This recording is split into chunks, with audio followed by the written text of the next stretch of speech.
ॐ वेङ्कटेशाय श्रीवेङ्कटेशाय नमः।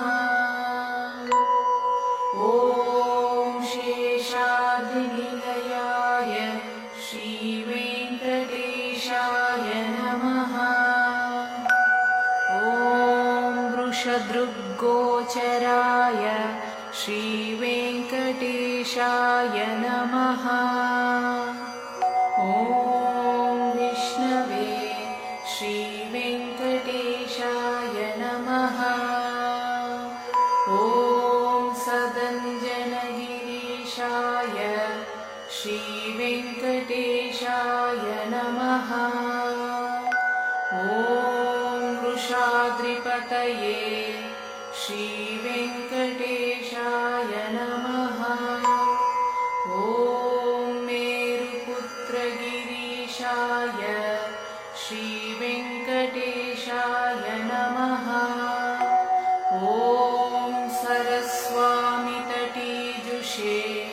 श्रीवेङ्कटेशाय नमः। ॐ कुमारकल्पसेव्याय श्रीवेङ्कटेशाय नमः। ॐ वज्रदृग्विषयाय श्रीवेङ्कटेशाय नमः।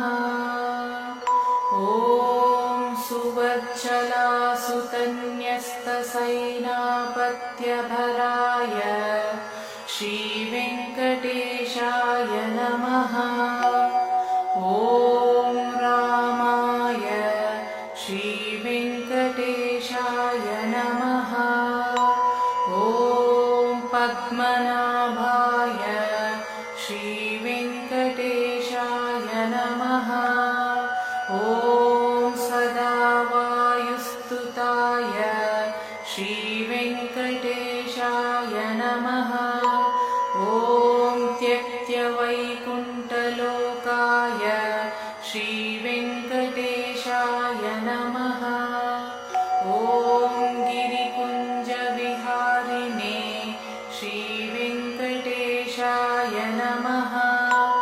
ॐ हरिचन्दनगोत्रेन्द्रस्वामिने श्रीवेङ्कटेशाय नमः।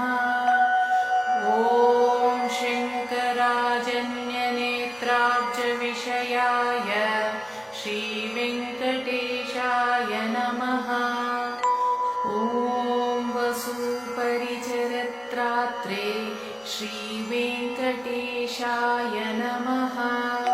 ॐ कृष्णाय श्रीवेङ्कटेशाय नमः। ॐ अब्धिकन्यापरिष्वक्तावक्षसे श्रीवेङ्कटेशाय नमः। ॐ वेङ्कटाय श्रीवेङ्कटेशाय नमः। ॐ सनकादिमहायोगिपूजिताय श्रीवेङ्कटेशाय नमः। ॐ देवचित्प्रमुखानन्तदैत्यसङ्गप्रणाशिने श्रीवेङ्कटेशाय नमः। ॐ श्वेतद्वीपवसन्मुक्तापूजिताङ्घ्रियुगाय श्रीवेङ्कटेशाय नमः। ॐ शेषपर्वतरूपत्वप्रकाशनपराय श्रीवेङ्कटेशाय